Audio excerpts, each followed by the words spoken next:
हरि परमात्मा अल्लाह मज़गाड़े जगानु हरि परमात्मा अल्लाह मज़गाड़े जगानु हरि परमात्मा अल्लाह मज़गाड़े जगानु हरि परमात्मा अल्लाह मज़गाड़े जगानु हरि परमात्मा अल्लाह मज़गाड़े जगानु हरि परमात्मा अल्लाह मज़गाड़े जगानु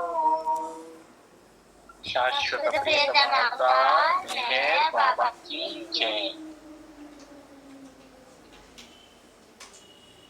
Oh, glorious eternal ancient one, your face is a bright transcendental sun. Lighten this dark world and the tears I weep. My heart meher I give to you to keep. Creator at creationless you are, truth and truth's body, divine avatar, who through compassion the three worlds maintains, destroy this ignorance that life sustains. These five lights are the whirling spokes of prayer of the world wheel that bears me unto death. Unless you who are infinitely kind break the wheels of which is conditioned mind. This incense is my love, these fruits my art, which to please you I have shaped from my heart. Accept them as you would a simple flower that has no use beyond its shining earth. You are myself, I sing to you in praise and beg your love to bear me through the days till you, the ever-living perfect one, heal you my darkness with your shining sun. Avatar Meher Baba ki jai. ఇప్పుడు 2 నిమిషాల పాటు నిశ్శబ్దం పాటిద్దామండి. శాశ్వత ప్రీతమ Avatar Meher బాబా key జై.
శాశ్వత ప్రీతమ Avatar Meher బాబా key జై.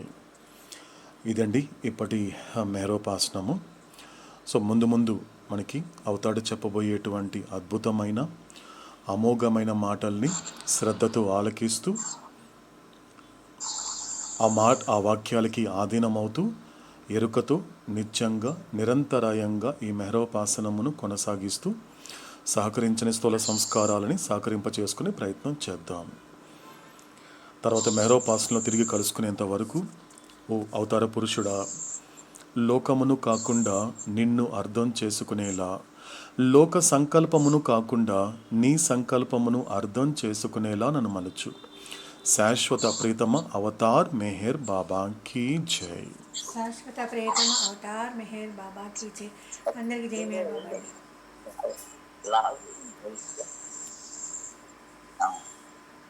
శాశ్వత ప్రీతం అవతార్ మెహర్ బాబా అందరికీ జై మెహర్ బాబా. శాశ్వత ప్రీతం అవతార్ మెహర్ బాబా కీ జై.